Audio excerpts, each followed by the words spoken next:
Hi to everybody that's here. I can see that there's a good few there participants, so thank you very much for attending.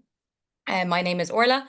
I'm the ECR officer for Palas, and today we're going to be talking about the funding opportunities for the Swiss National Science Foundation Ambizione Fellowship. So essentially what we're going to do now is we're going to go through a couple of slides that I have just on the application process and the general information that you can absolutely find everything on my slides on their website at www.snf.com. So you can find absolutely everything there.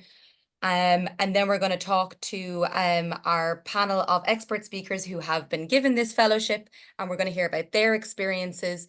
And following that, we'll then open it up to the participants to give any questions that you would like to the panelists.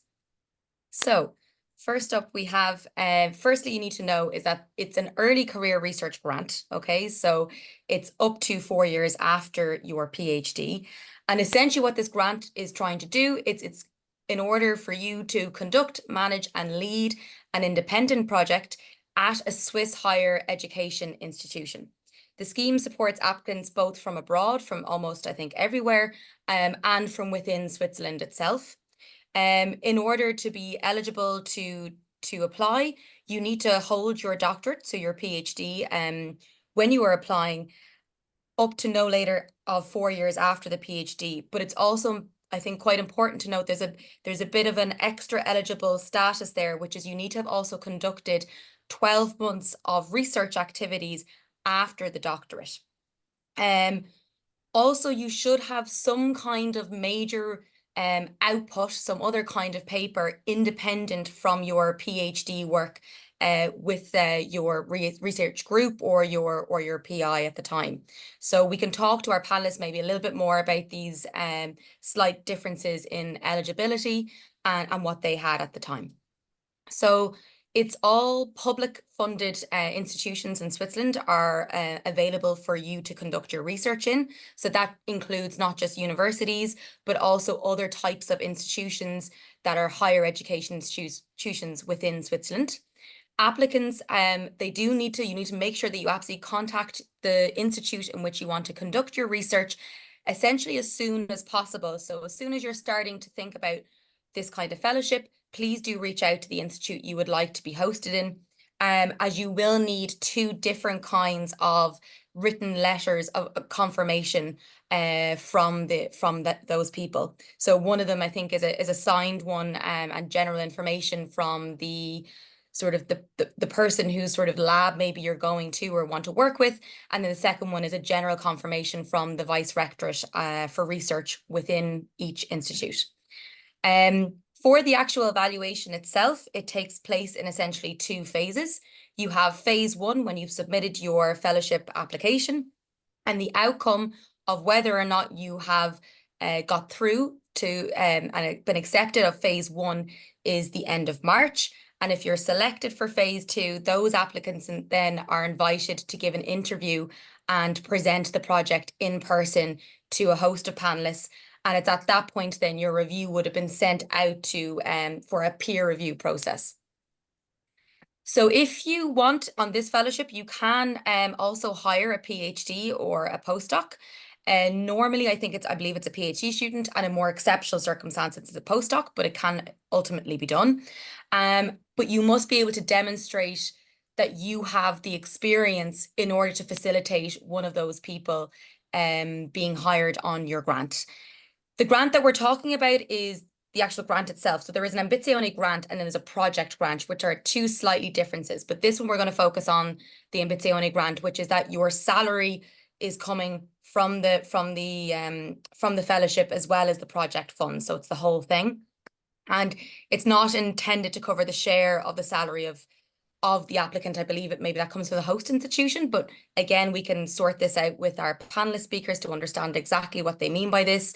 And essentially, for making the budget of your grant, you do need to go and use the mysnf.ch, which is where you would also electronically submit all those documents of your proposal. There is only 1 call per year, and the next submission deadline is in November, on the 1st of November this year. before 5 p.m. Swiss local time. So that's BST time +1, essentially. So I think that's everything yet that I have on the actual fellowship itself. I'm going to stop sharing my screen now, and I'm going to hand it over to our two panelists. We have Sir Joschka Evers, who is at Dr. Evers, who is at the University of Freiburg, I believe. And then we also have Dr. Farid Salah, who's at the University of Lausanne. So the only differences between these two, I guess, is the language barriers in Switzerland. I guess one's more Swiss German and one's more French. And Yashi is going to explain to us, first of all, his application, and then we'll hear from Farid. So take it away. Well, thanks, Ola, for the introduction, and thanks for the invitation that both of us are allowed to speak about this. I think it's a great opportunity to maybe, open up to people who might want to apply to the same type of thing. And yes, so I guess I'll just start because I have some slides here. So my name is Sayosha, and I'm indeed based in Fribourg. Fribourg is also very Francophone. I would say it's 90% Francophone.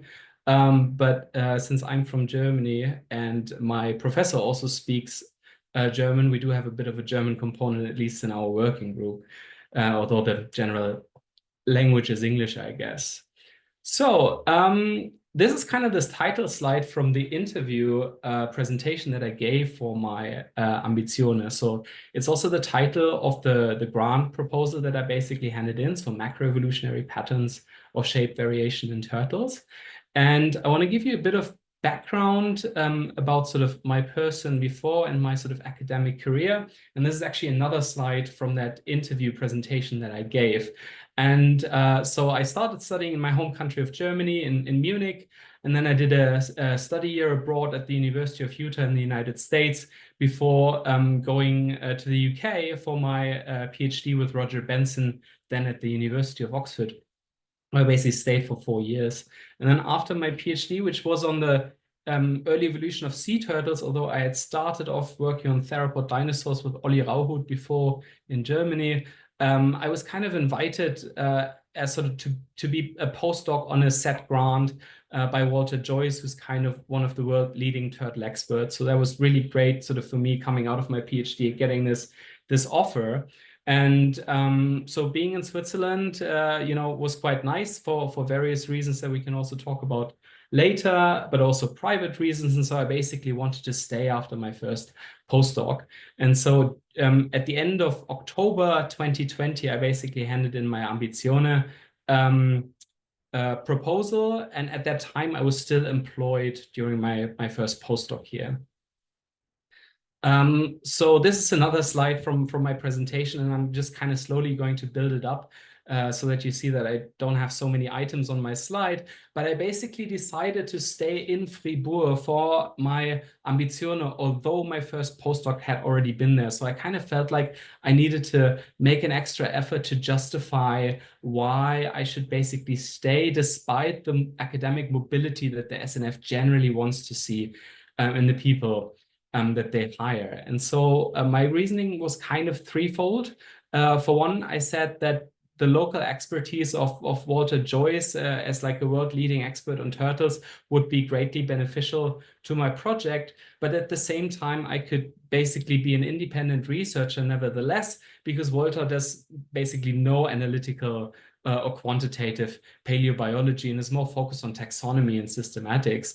And at the same time, I could then sort of span a bridge to the biology department, where we have Daniele Silvestro here, who's sort of very heavy on the methods and not so much focused on the organisms themselves. And so I could maybe be a bridge because I see myself as someone who works very directly with the fossils and with the organisms, but who also has considerable methodological expertise in quantitative methods. I work a lot with CT data, and the department here has a CT scanner. So I kind of mentioned that the infrastructure in the department was just right for my type of work. And I also sort of try to highlight with this world map and all these sort of red dots and lines, which represented my collaborators on recent or ongoing work at the time. And I kind of wanted to show that my work is already kind of within a global network, and I don't necessarily need to move to one of these other places in order to make it such. Like I could basically stay where I am, but still work globally. And I think that worked out well in the end. When I started to think about how to apply for my own project, I knew that I would have to implement sort of things that I can do really well with things that I maybe still need to learn.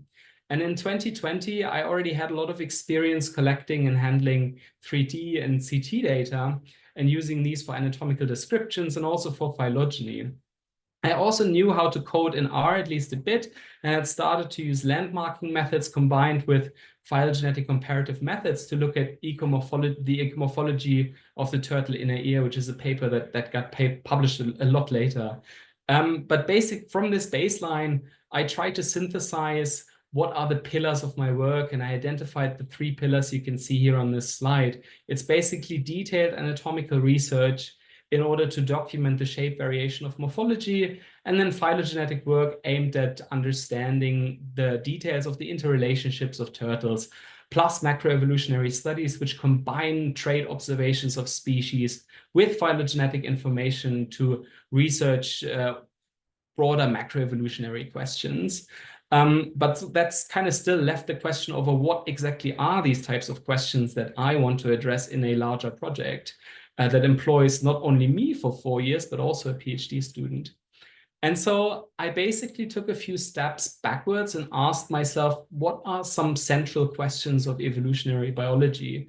And one of the questions I identified was basically, why does the diversity of life look the way it does? And I decided to pitch my project in a way to link my research to this question by using a study group that is basically often overlooked, turtles, but which has quite an interesting body design to answer potentially some questions related to that.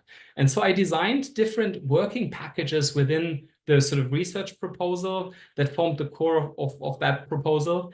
And these working packages look at processes that, broadly speaking, generate biodiversity, such as ecomorphology or rates of evolution, and then processes that constrain biodiversity, such as skeletal integration, and processes that remove biodiversity, such as mass extinction. And this is one of the figures I had included in my sort of written proposal, and it kind of shows the main tasks of my project in columns and time sort of roughly flowing from left to right. And the workflows are separated a little bit into what the anticipated PhD student should do and what I should do. And then these workflows kind of intertwine at the end again as we bring different data sources together in the most analytical part of the project. And at the core of the project to the left was basically a comprehensive data set of digitized turtles, which we would use for both phylogenetics as well as shape analysis, whereby shape analysis is the focus of the PhD project.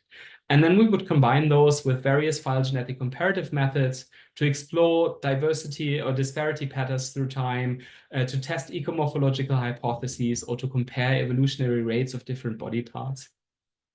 And so that's kind of my project in a nutshell. And now sort of moving over to some of the struggles. First of all, I have to say it took me 3 full months of everyday work basically to write the project proposal. And this was only possible because Walter was my boss at the time, and he was really sort of really nice about it and kind of gave me 3 months off to sort of do this. And so maybe I did spend too much time on researching literature and worrying about specific textual expressions in my proposal. But in the end, my advice, especially for first-time writers of a application of this sort of scale, would be to bank in some time. And talking about the budget or budgeting in time, that like the actual financial budget was another thing I struggled with. It's really hard to sort of know how much you will spend on things. And so in the end, I kind of felt like it was a lot of reasonable guesstimating, but with documentation. So one of the things I did and I think that worked rather well, is I added quotes wherever I could. I, for example, knew I was going to CT scan a lot from different museums. So I just basically wrote to various CT institutions across the world, whether I was actually planning on using those specific ones or not, for quotes of CT scans. And this kind of gave me an idea of how much money I would spend on an individual CT scan. And I basically supplied these statements as supplements to my grant. And in the end of the 6 reviewers that I got, only the only sort of comment I got on the budget is this one here: the requested budget is appropriate and realistic. And I feel like if I hadn't sort of reasoned my budget so well, I probably would have gotten more comments. So I also added letters of curators supporting my plans to visit their collections. And this seems a bit trivial or even like a moot point, because to some degree it's, you know, a curator's or a collection manager's job to make specimens available. But I think it came across as really well planned and thought out. Like this top comment here from one of the reviewers said, "I really appreciate the fact that the applicant gave all the details about the identity of fossils that will be scanned in museums. That shows how rigorous the research design is." And the same is sort of true with the collaboration. So you're meant to kind of name a few collaborators on your grant. And I identified methodological weaknesses of myself from within my proposal, and then identified the collaborators based on that, and based on adding expertise that I didn't really have, but that I was interested in learning. And so the reviewers also commented on that, saying that the collaborations are basically filling in gaps outside of my immediate methodological comfort zone. So out of the 6 reviews I got, 5 were overly positive and 1 was moderately positive, but in the end actually quite critical in places. And the biggest critique I got was that I did not spell out the working hypotheses so well, because I worked instead more with exploratory research designs and framed lots of things as research questions. And so just to sort of cite the reviewer here, they said, "The planned research suffers from a predominant focus on descriptive analysis. The proposal identifies one hypothesis that will be tested, but beyond this, the research goals are essentially to describe the morphological diversity that is found." Of course, I found this a bit unfair at the time, but like reflecting on it, I think the advice I can give to people is whenever you can, spell out hypotheses rather than broad questions, and also sort of state the expectations of what you think you will find. Of course, I did this as well, but not in terms of actual statistical hypothesis testing so much. And that's something I would sort of improve on in another grant application if I had to write one. One thing to mention here for sure is the reviewers will look at your track record of publications quite closely. It's actually interesting to see the diverging opinions here. So this was the critical reviewer I had on the right, said that my scientific output is reasonable given my career stage and that it's kind of what you would expect. But basically the 5 others said that my publication record was impressive in terms of quality and quantity, and mentioned like how many papers I had at the time and how many from my PhD versus postdoc. 3 of the 6 reviews specifically mentioned the Nature paper that I was a co-author only on. It's almost a bit disappointing because it's definitely not my strongest work, although I was heavily methodologically involved in that study. It's not the most interesting one, and the only reason why it's in Nature, it's because it's on pterosaurs and not on turtles. But people do comment on this, even if the SNF is part of DORA, and reviewers shouldn't extensively look at that. They will. So sort of don't fool yourself, and like kind of know what you have in terms of your CV and kind of work out the strengths of your publications, because the SNF gives you the chance to comment on sort of what your, for example, methodological input was for specific papers and so on. So use that option extensively. Another thing I have to say is I practiced my interview extensively. I found really nice people, both amongst my then supervisors or former supervisors, but also people like Aaron Saup, who were never formally my supervisors, but just professors at affiliated universities that I was in. And so we basically sat together, practiced my talk. We made it better. They really scrutinized me with lots of questions. They really grilled me. I videotaped all of the practice sessions because there's so many smart things that these people said, and I couldn't take it all in. So I think that's like a sort of smart trick to do in order to just basically review what they've said. And also, I want to highlight that I really practiced answering questions, not only from the topical point of view, because in the end, I can kind of answer any question you ask me about the topic of my project because I designed it and I spent 3 months writing it down. But there is like sort of a strategic point when you look at answering questions. And this is something that Roger Benson said to me in one of those recorded sessions. I just want to read it out. He said, in general, give lots of credit to what the panel is asking or what they are saying, even if you disagree with the suggestion or criticism that underlies their comment or question. Have a reflected, nuanced look at what they are alternatively proposing in a critical question like, wouldn't this be better addressed by? Reply with, that's a really good question. I thought about this a lot when developing the project. Or this is something I really worry about too, but this is what I think the solution is. And that's actually also something I did during the questions. And I'm already a bit over time, but this is kind of my ugly last slide, but I thought it could be useful because these are the actual questions that I received during my interview, and it's all of them. So basically immediately after my interview, when they kicked me out of Zoom or whatever it was at the time, I kind of noted down all of the questions that I received and also the answers that I gave at the time. So I don't know, I can just leave this slide up for people to read maybe. We can go through them if you want. Otherwise, I'm sure that Farid has lots to add. Otherwise, I'm happy to obviously receive any questions you have specifically about sort of my approach at tackling this proposal. Thanks for listening. Thank you so much, Yoshi. That was really, really amazing and unbelievably useful. It's really nice when people are willing to share their direct experiences of questions. I already have a couple of list of questions that I'm definitely going to ask you, but I'm going to allow Farid talk first and keep everything together. So then if anyone in the audience has questions, pop them in now so you have them ready to go and you don't have to remember them later. And we'll definitely read them out one by one after Farid. So Yoshi, if you want to unshare for now, and then if we can come back to this slide again, possibly, Yeah, and sure. chat about it. And Farid, if you want to give us your discussion on your experience with applying to Ambizione as well, that would be great. Thank you. Sorry, 1 second. My phone is ringing. At the right. Well, sorry, I'm just putting on do not disturb. Don't worry. Yeah, so I will definitely not talk for 10 minutes because I don't have any slides today. So yeah, just to introduce a bit my background. So I did my undergrad in Lebanon doing biology mainly. Then I moved to France for a master's in paleontology and a PhD at the same institution in Lyon in France. And after that, I did a postdoc with Yunnan University in China during COVID. This was essential because you need this first postdoc experience in order to be able to apply for Ambizione.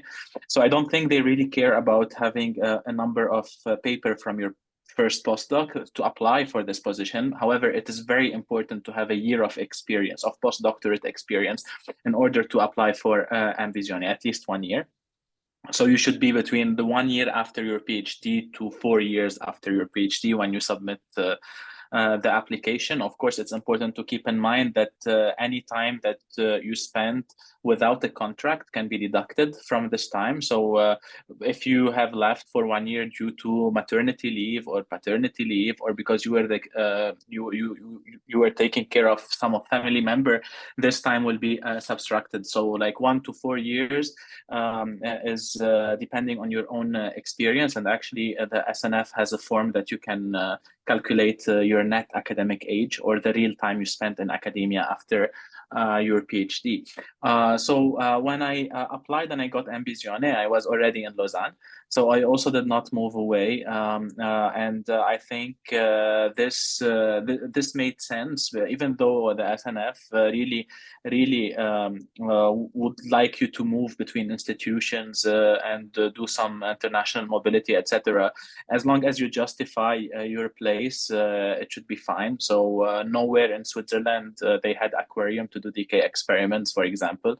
So it was logical to stay in Lausanne. After that, if I would give you generally one advice, is like, it's okay to think out of your comfort zone. You don't need to take this grant as just an opportunity to do what you really know how to do. It's very important. It's very important to think of what you would like to learn.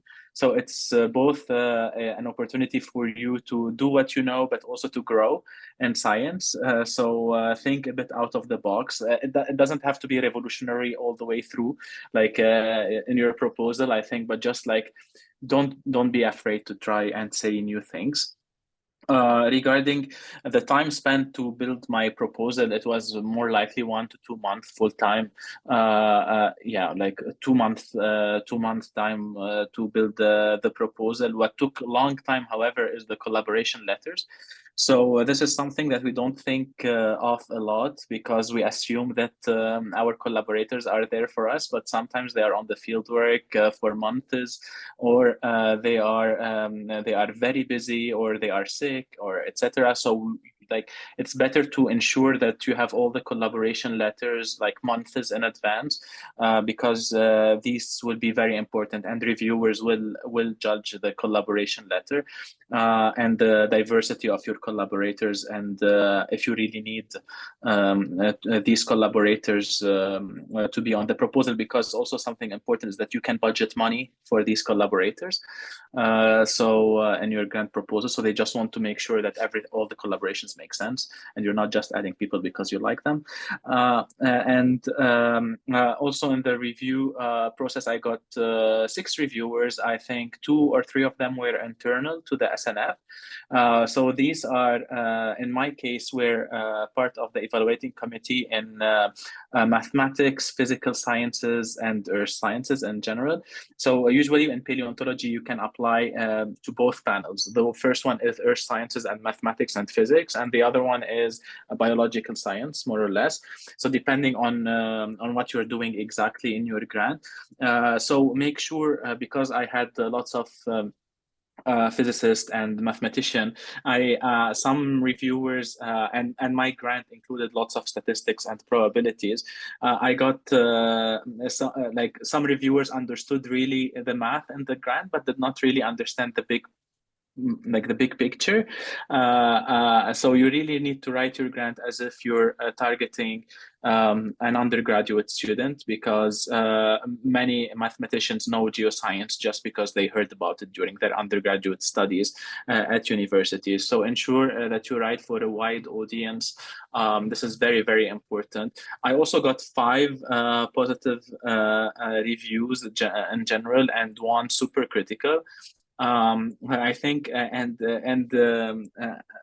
it was interesting because the super critical review, now that I think of it, contained all the questions that I got during the interview. So they really consider all reviewers' opinion.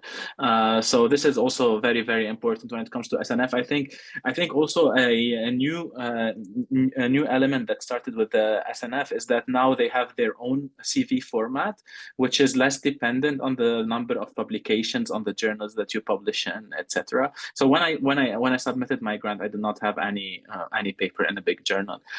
So basic paleontology journals. I think I had just 1 geology paper back then, so it's like Impact 4, no Nature papers, etc. And now with their new requirement, you don't have to list the number of publications, etc. I think it's more about your CV is essentially 3 paragraphs about 3 key achievements of your career. So you write text, and you don't list the awards, grants acquired. You don't, and this is, I think, it's also very important to increase diversity and inclusion in the field. Yeah, and I think this is all for me. I'm happy to answer as many questions as you want, and if someone is interested, I'm even happy to share my my application, even though it's dated now. So yeah, If I may just chip in, I didn't have yet the new sort of CV format when I applied, so that's true. That's a strong difference to my application. But I have spoken to people evaluating these things, and I think that the general opinion of most people judging the proposals is that they don't like this new CV format. So these people have disclosed to me the first thing they do, because they find the CVs useless, is just Google Scholar people. So in the end, probably, you know, the introduction of that new CV format probably has made the problem worse, because now people only look at the metrics. Before in the CV, you could at least also highlight that you have roles in societies, or that you do extraordinary work or stuff like this, because this is also wiped from those CVs, right? The CV format is basically 3 paragraphs on things you are proud of, which can be anything. But like, yeah, it doesn't give a very balanced view of your academic portfolio. I would agree with that. I don't think Google Scholar does either, obviously. But so to me, yeah, it's just something to keep in mind, right? So, and also from the expert reviews that I got, I don't know how it was with you, but like it was very clear that they looked at specifics of my CV. Like, for example, they mentioned the awards that I had, and they mentioned specific papers I had written, and they mentioned specific journals I had published in. So maybe this depends also very much on which reviewers you actually get, and like how they work as a person or as a researcher. But I think that the, you know, maybe not so shocking but sad reality is that lots of people still look at these types of things. So they're probably not unimportant, even if, you know, the system shouldn't reward them as much as they did in the past. Yeah, I think for the CV, just to comment briefly, they are changing the format once more this year. I'm not sure what is the new format, so just make sure to double check the new requirement for the CV. And regarding the reviewers, I got, no, I did not get people commenting on where did I publish or how many papers I published. The comments were more about if they think that my proposal is feasible, and if I'm able to carry this proposal, regardless of the number of papers I published and where. Yeah. For me, they cited that as evidence that I was basically able to do it. They basically said he already published in certain venues and certain types of papers. And they said, I've already read this paper and I know it's good quality, therefore I know that they can do it. So it's true. Like they comment in the end whether they think that you can do it, but I feel like that people are using your previous outputs as a measure to judge that, because if they otherwise don't know you, how would they otherwise also know, right?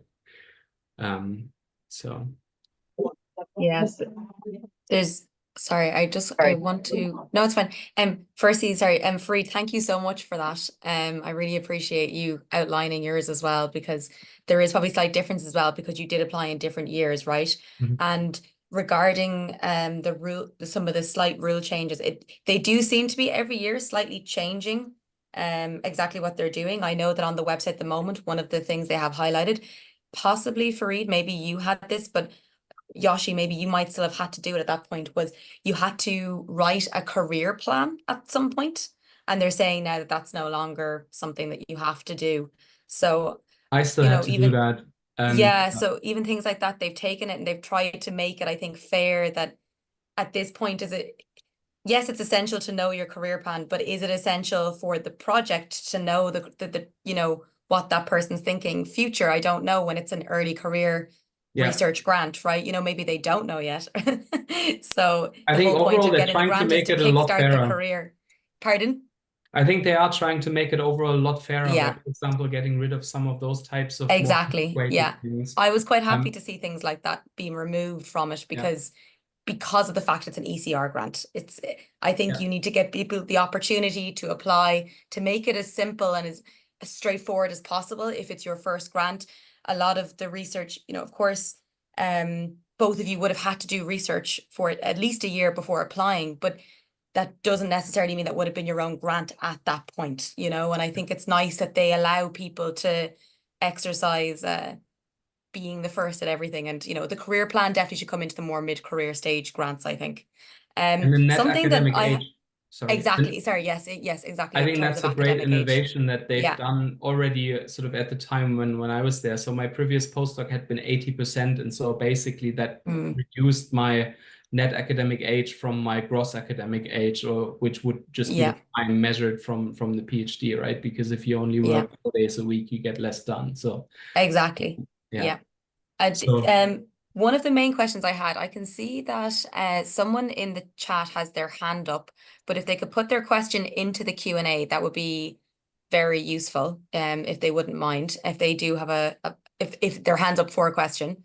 In the meantime, I'm going to ask a question here. Well, any of the attendees, if you want to put in your Q&A, please do, which is actually about the PhD projects for both of you. So both of you asked for a PhD student. You both were successful in getting a PhD student on both your projects. And I'm just wondering, did you find that quite difficult yourselves in terms of only being, say, maybe a couple of years outside of your own PhD to develop that project separate enough from the main project, but also that it ties in nicely with the overall grant and the proposal? Or did you find that quite easy to navigate? Whichever one of you. Want me to go? Okay, yeah, I can go start. for it. Yeah.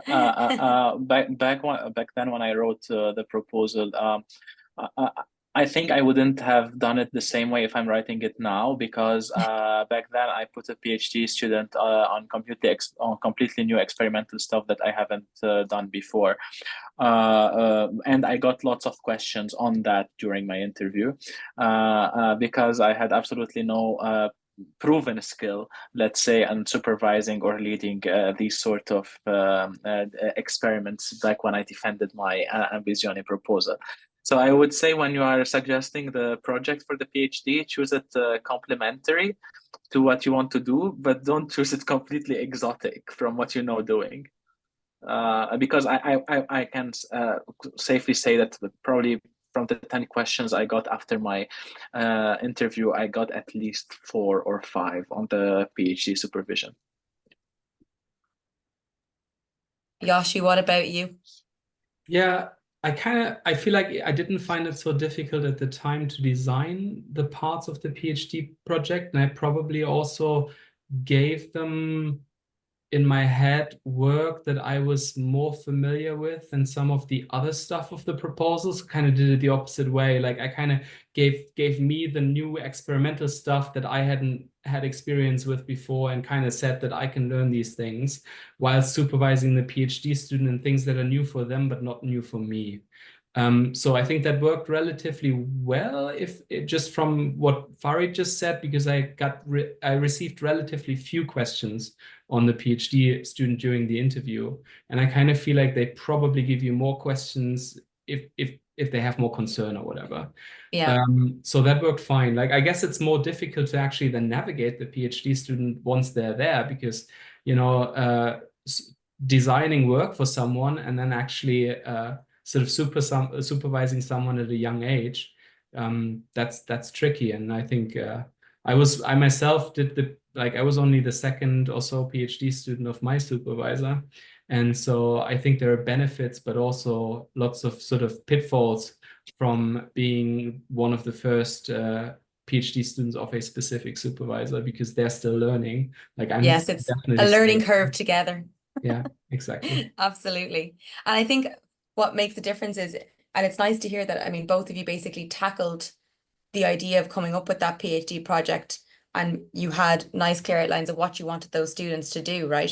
And you tackled it differently. But I think what makes the difference, which is probably the same in both your cases, is you have the support from the group and the people that you're working with within those universities, right? So you have support for those projects and for those students, which is, I think, essential. Farid, you've gone to a lab that has the facilities there already, for example. So that support is there for that student, even if it's true. At the beginning difficult to navigate their new part of their project for you and for them. So the Ambizione also works in a way that we have to sort of name a host professor. And this host professor basically serves often as the formal supervisor of the student, because I'm no professor, so technically I'm not really allowed to have PhD students, but like the Swiss funding system allows me to do that, but like the university wouldn't allow me to grant someone a PhD, right? So it's, in my case, it's Professor Joyce who's kind of the on paper supervisor of my PhD student. But at the same time, I'm actually signing off on, like, say, any financial reimbursements, or like giving them, I don't know, permissions to do research trips or whatever it is that a supervisor might sign off on. So it's kind of a nice relationship, because there's always this backup professor that is not sort of directly their supervisor, but at the same time their supervisor. So like they have the second person, which is very nice to have, I think. Yeah, absolutely. We have Fareed, I think, question yes, in the Q. go We for have it. a question in the Q&A. So Carolina asks, how to avoid helicopter research through the ISO switch grant panels? Yeah, should I go first? Sure. Yeah. Sure, yeah, Yeah. please do. So I think in general, what is very nice working in Switzerland is that the questions regarding helicopter research, neo-colonial practices in academia, etc., are taking more and more interest, and they are moving in the right direction in the past couple of years, let's say, in comparison to other places around the world, where sometimes they are moving backward, unfortunately. So I think it's very important to explain the science that you plan on doing in your proposal, and to ensure that you engage with local communities and collaborate with people from certain countries. If you're studying certain material coming from a different country than Switzerland. In my case, because my proposal included materials from different countries like China, Morocco, etc., I had letters of collaborations from researchers there.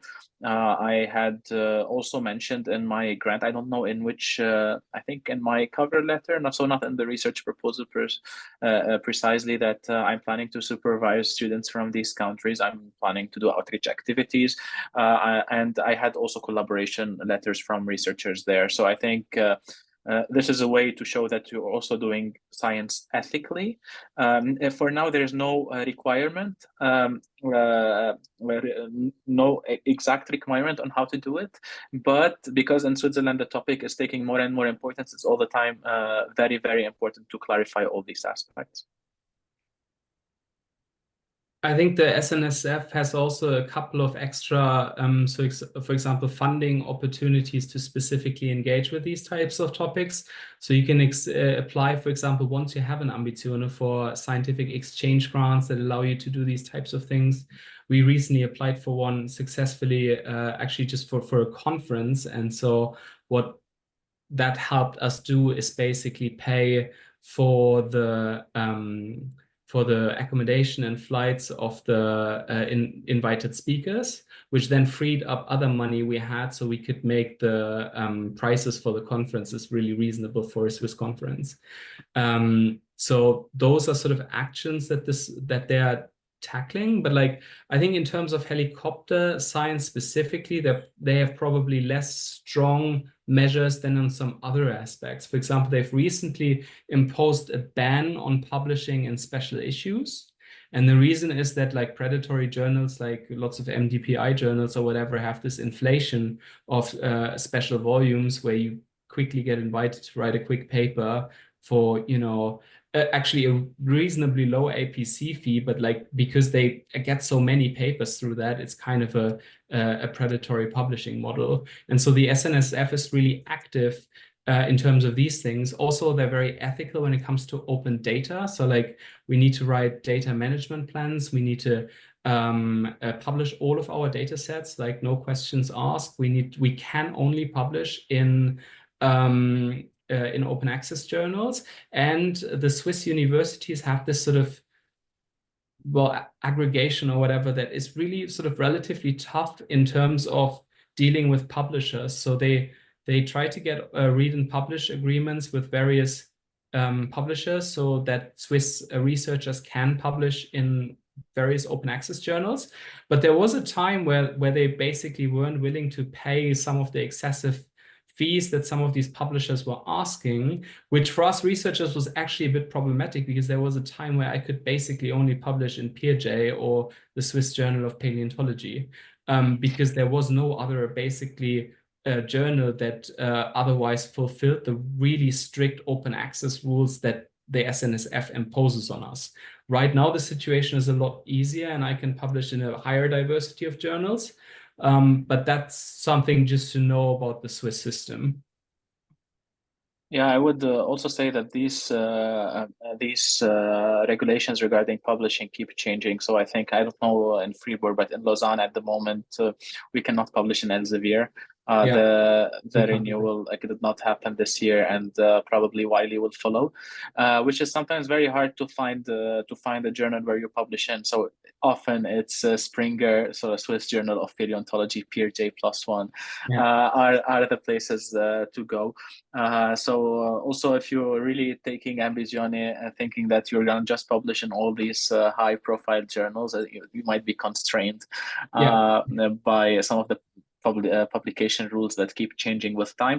And I must emphasize that SNF really cares about open data, and like you really don't know how much they care about open data, that it's a nightmare. But it's a good like the end result once you pass the tunnel is satisfying. But by open data they really mean all data acquired during a project, whether it's published, unpublished, being published, etc. It must be online and available for everyone. Of course, with embargo. So you can add embargo sometimes. Yeah. But they normally do want every single basically Excel graph you ever made, isn't it? You know, they don't they cross the T's and dot the I's with data.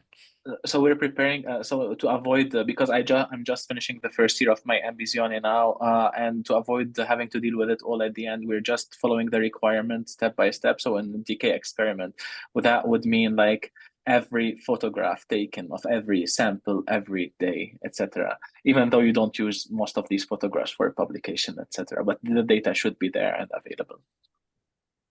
Yeah, we've already in my project uploaded hundreds, if not thousands already, of 3D models, often also prior to publication. So like, I guess it's a good thing. I fully support this open data movement. But it also like comes at a cost for us researchers, obviously. Like we actually spend lots of time doing that, during which we don't write papers. Absolutely. The curation part alone is actually quite time consuming when it's the end of the year, and however way you manage it. But as Fareed, you were saying at the end of the year, which is probably a good way of doing it, right? So that at the end of every year, you kind of restock of what data needs to be uploaded and accessibly available. But you can actually budget money for this. So you can, for example, hire master students to do it. Which I've actually only just rediscovered. I didn't remember this. Like I actually have a bit of money budgeted in for that. So I think my PhD student is going to be really happy that us two don't need to do it, but maybe we can just pay someone to get a summer job done. And collate all the data together quite nicely. Yeah. Yeah, Exactly. I don't have that budget. Do we have any other questions, Nydia, there? No, there's a question in the Q&A. Can I ask a question? Yes, of course, but possibly if you can speak up a little bit, just because the line is slightly disconnected, that would be great. Okay. Can you hear me now? I think we can probably manage, yeah. Okay, so I just have a question about, like, in terms of salary. I don't know if I missed that. Is that something that you budget for, or is it something that is just agreed with the university, and then the grant pays you through it? Yeah, so it's something that Ambizione covers your salary and the salary of the PhD student. Now, the rates differ between Swiss universities because for the same position, not all Swiss universities pay the same amount. So, for example, in Lausanne, if you are at the Université de Lausanne, where I am, you get around 10% less than if you were at EPFL, which is a federal university 10 meters away from my office. But you don't have to know the exact numbers when you are submitting your application, and this is something that is non-negotiable. So this is the number that you will get, but on the website of Ambizione, they ask you to put a certain number if you don't know the amount, and once you're granted the money, they will adjust your grant according to your salary and whatever inflation during that year, etc. So I remember, for example, asking for my grant around 850,000 Swiss francs in total. And they gave me 875. So they added 25,000 more over the 4 years, of course, because the salaries that I put when I first submitted my grant for me and the PhD student were not accurate. So so they had to adjust them, and of course the social security contributions, etc. Yeah. The only thing I can add to this is that so like once you have the grant, like for me, I think it was 845,000 that they granted me in the end.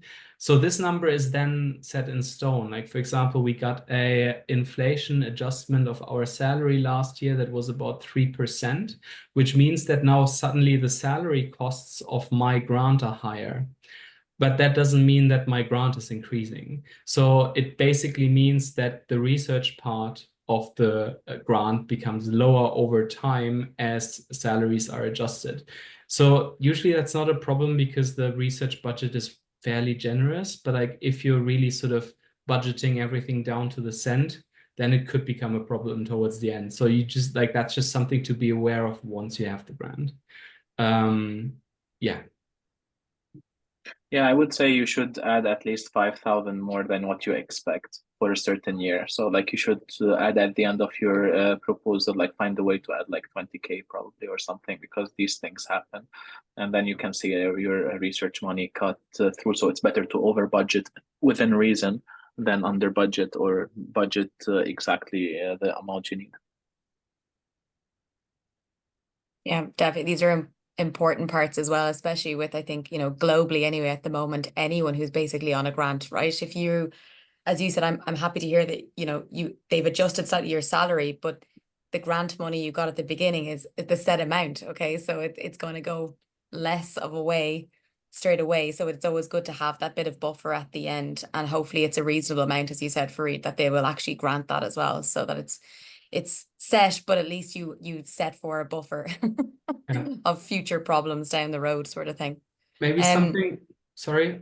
Please go ahead. Please go ahead. Something about family. Like I have a young daughter who's turning 2 later this year in November. And so she was basically born during my Ambizione grant. And so the SNSF has a funding in place that you can apply to in order to cover sort of parts of your childcare. Because so I guess the idea of this grant is they want you to work as much as possible. In order for you to work as much as possible, you need to give your child to childcare, which is expensive. So they give you extra money so you can give your child away. So that's the general idea. But also the Swiss system is such that people here, so local Swiss people, they usually give their children to basically daycares already at the age of 6 months, which is like, for example, from a German perspective, that's very, very young. So you can have all types of discussions about that, but that's kind of the situation in Switzerland. So it's nice that this money is in place. It wasn't actually exactly easy to get it. Like I was rejected the first time. And also I found the SNSF actually incredibly inflexible with these types of childcare issues. Like it was hard to find childcare just because they're so overbooked. And so I asked the SNSF to pause my grant for 4 months so I could basically take time off work to look for my child just full time. And it would have been relatively easy at the time because my doctoral student had actually a long-term medical issue, so they were also not working, which is a different topic altogether. But like basically, I wouldn't have let my student down or anything, so it could have been really easy. But they basically denied that request, and so which brought me into like a difficult sort of situation with work.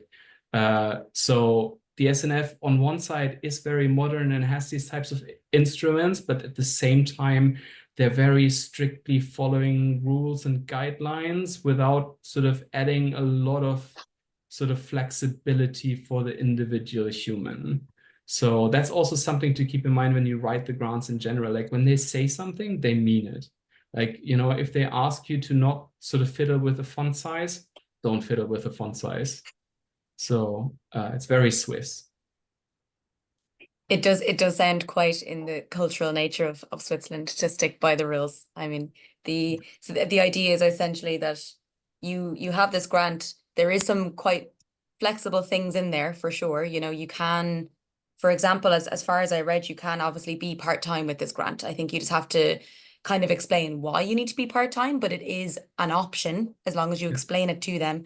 But once it's set, it's very hard to move any moving piece of your grant. It's sort of, that is the rules once they're there, and it's a also little bit more difficult to change things. Doesn't mean more time at the end. So like they basically, I think they would have probably allowed me to just take 4 months off without payment and without sort of putting that to the end of my grant. But that's just a very unattractive way of dealing with this, right? So yeah, and I think you can safely go down to 80%. But again, this is important to keep in mind that this 80% does not grant you more time at the end of your grant. So in Switzerland, it is very also important that all these grants are tied with your with residency laws and the canton where you are and the city where you are, etc. So usually, if they approve your stay for 4 years, the time of the grant. So if you are at 80% or 100%, at the end of these 4 years, at the time of the grant, you either need to find something else or just leave. It's not as if you can do like 100% for 4 years or 80% for 4 years and a half or 5 years, etc. It doesn't work like that. So again, yeah, they want you to work the most out of it, yeah. Yeah, I mean, maybe that's also interesting for people who are not from Switzerland or who haven't been. Like Switzerland is a country that is quite peculiar in many ways within sort of Central Europe, I would say. Being originally from Central Europe myself, it's quite different in many ways. I do find it a good sort of welcoming research atmosphere here for sure. Like otherwise, I guess I wouldn't have applied to stay. The salary you get from the Ambizione, sort of minus the annoying fluctuations that Farid mentioned before between universities, is generally, I would say, relatively comfortable. Also well, it's not like that's actually a gross understatement. Like it's amazing. It's probably the best postdoctoral salary you can get anywhere in the world. I feel rich since I'm here. And also, I mean, maybe I shouldn't speak for my PhD student, but I've sort of overseen or co-supervised a few PhD students here. Some are already finished. All of the PhD students here managed to put money to the side from their, just based on their salaries, which, you know, me having done my PhD in the UK is unheard of, right? Like basically I ended my PhD with 0 sterling in my pocket. And so that's quite nice and comfortable here in Switzerland. So yes, it's a very expensive country. Like my comparison to Germany is always everything is maybe twice as expensive, but if you get 3 times the salary, it doesn't matter. I can agree with you on that one as someone who's also spent time in Switzerland postdocing and then now in Germany and doing the opposite as you, Yashi.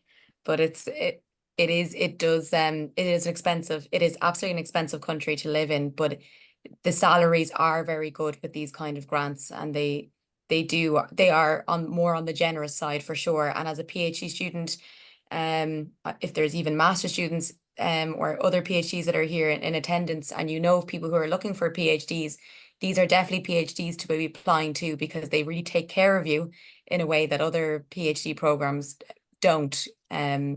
You know, if you're employed in Switzerland, you're seen as somebody who's working. So when you finish, you get unemployment payment, for example, which is something that, of course, myself and Yashi have experienced you don't get in the UK. Once you've finished your scholarship, but that's kind of it, and you're seen as an unemployed person instead of someone who's just contributed to in some capacity. So from those as well, they're great PhDs to apply to, or SNF PhDs, I would say, also on these fellowships. I wanted to touch on something else entirely different, going back to sort of the beginning part of both your experiences with these fellowships. And that's with something that you said, Yoshi, about identifying your weaknesses, and also that you touched on that you had sort of 3 packages, and you showed your sort of 3 pillars of work, something like that, like your 3 pillars of what it is that you do, right? And I'm just wondering, especially from the perspective of people that are here who maybe this might be their first fellowship, how do you set out making, how do you figure that out? Have you talked to people about, have you tried to identify your weaknesses? Because I think it's really important what you said. You need to know your strengths, but you really do need to know your weaknesses as well, because you may not see them in your application, but a reviewer definitely will. And I think it's really good to know both of those, and to have those first couple of slides, as you showed, with the what are you bringing to the table? And I'm just wondering, was that something that you developed yourself, or did you reach out to others to kind of help you figure out how do you present yourself as this independent researcher to a panel who are reviewing your proposal? Yeah, I mean, it's definitely not something that comes naturally to you. I think you can only develop that in sort of collaborations or talking to other people. For me, I really have to say that lots of this sort of was driven by my PhD supervisor, Roger Benson, who was really supportive and kind of good at making people see what they're good at, what they're not so good at. And that helped me specifically a lot. So I guess the general advice is just find academic people you trust and you put sort of faith in, both from like an ethical perspective, from a sort of scientific perspective, and then talk to them honestly about yourself. And if you have people that can sort of speak honestly about yourself, that just helps sort of figuring out what your weaknesses are in that regard. Obviously, it's grounded on what I had done at the time. So like, it was always clear that I can do phylogeny, I can do CT scans. It was also clear where, that should lead to, because if you combine these things, you can look at macroevolution. So like, there was a natural sort of flow in that direction, but especially to crystallize the details from that, I really had professorial help. It's not only Roger, but like he played a huge part in this. Yeah, absolutely. You need to find people that you trust. I think that's always a common theme with these series, is reaching out to more senior academics who have this kind of experience, right? And you can rely on them to say, this is what I'm thinking, this is where I'm struggling maybe in parts of applying, but how do you go further than that? So Fareed, do you have anything to add to that as well?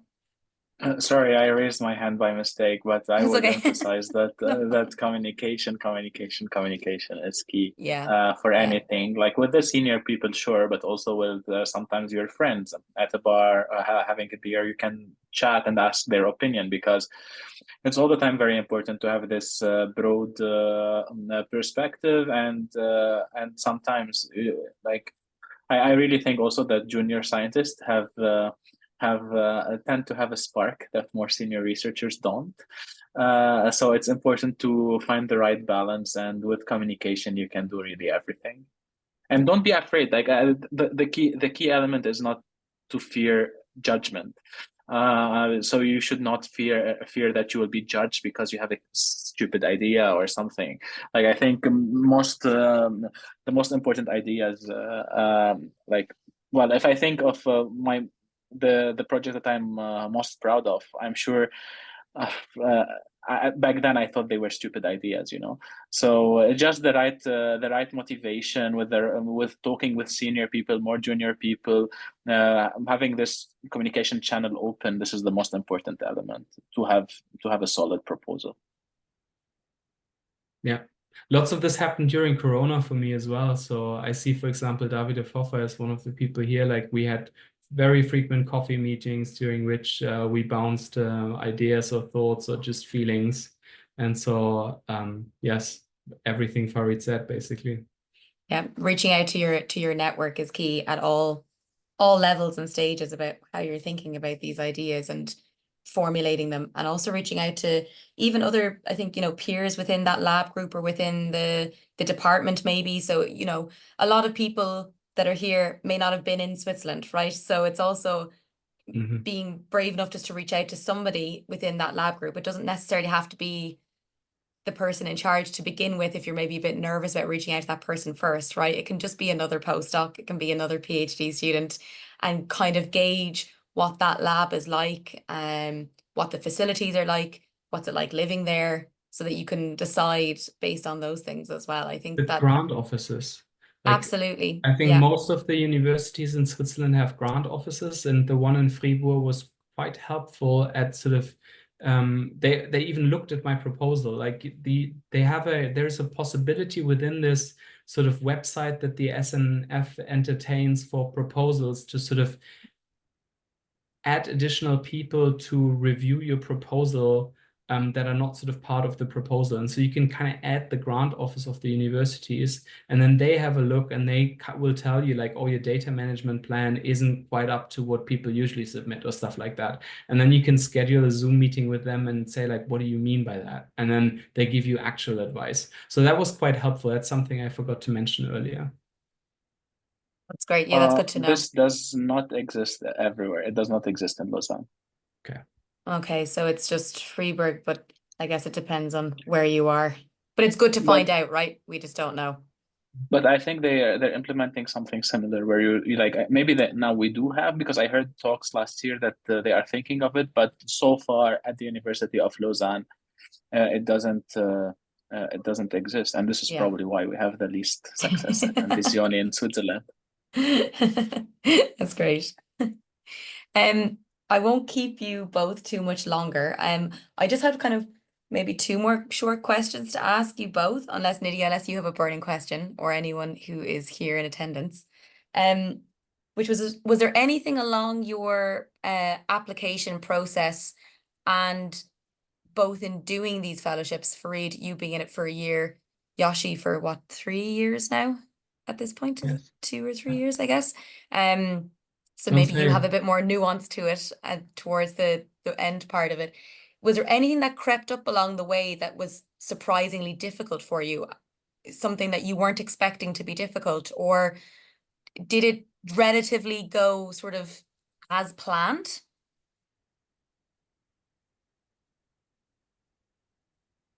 Yeah, I mean, I can say that like during the first Besides year, getting the grant, obviously that went as planned, right?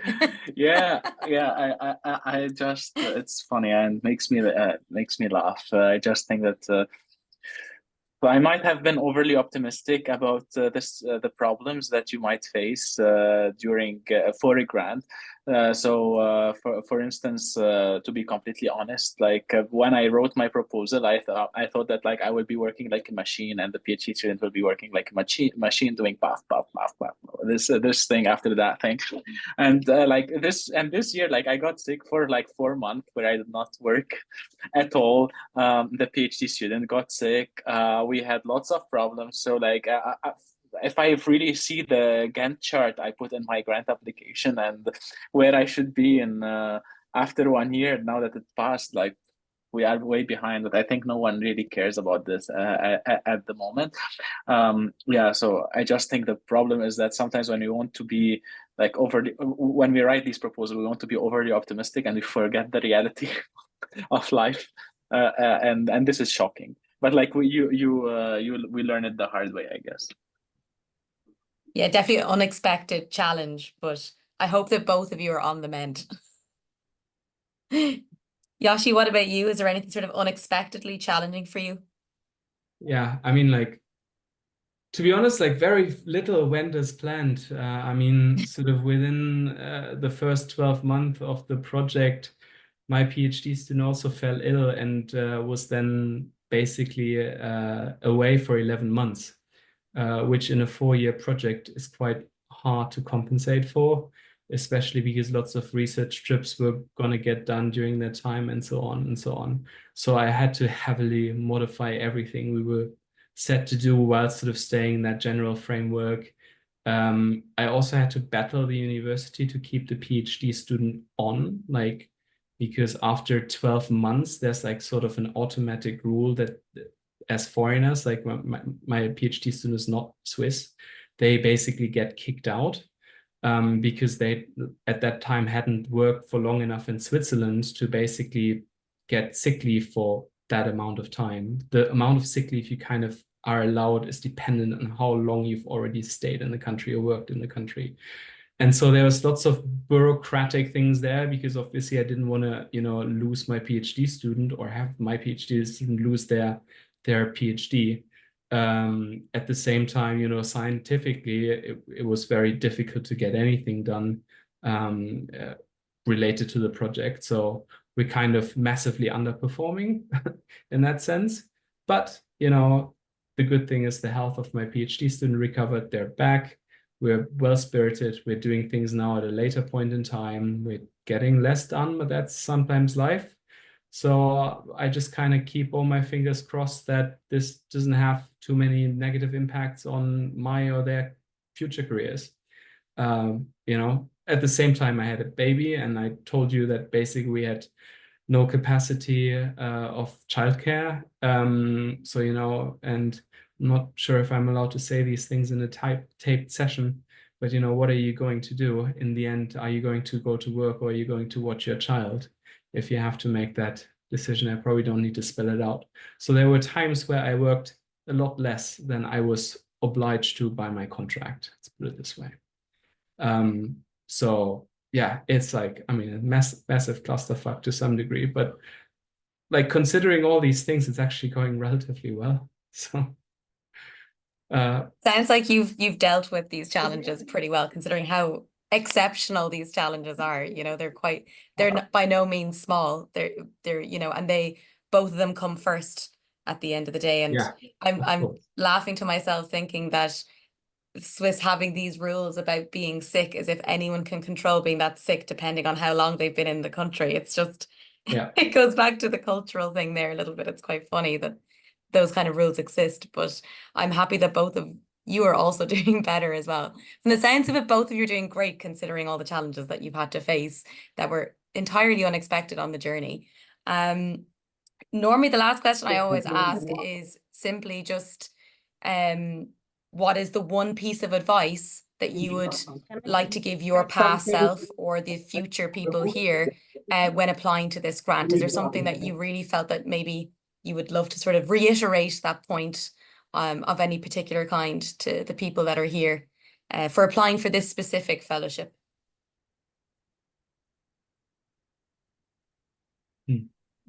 Yes, I think also Nidia was saying something, but yeah, while you think question, I just had something following the question before, about caring responsibilities and sick leave, and usually funding bodies not helping you in the situations. I think we do need to speak about this loud and clear, that it's just it shouldn't happen. Like, we don't need to ask permission to have children, and we don't need to ask permission to get sick. I think these things, they should be just thought of before offering any kind of funding. And I think people should be allowed to have their own lives aside from research, and be able to be supported financially from their own research bodies that they're getting funds from. So yeah, it was just to add that. Yes, I can say maybe as an addendum here that my university was very supportive of that entire situation. So whereas the SNF was a bit more tricky to deal with, like I kind of felt like they were understanding, but the individual people's hands were tied.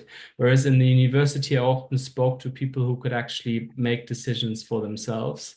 And so, for example, just to clarify this, like, although the project is limited for 4 years, the university will pay for 11 extra months for my PhD student to have the, right amount of time in their PhDs.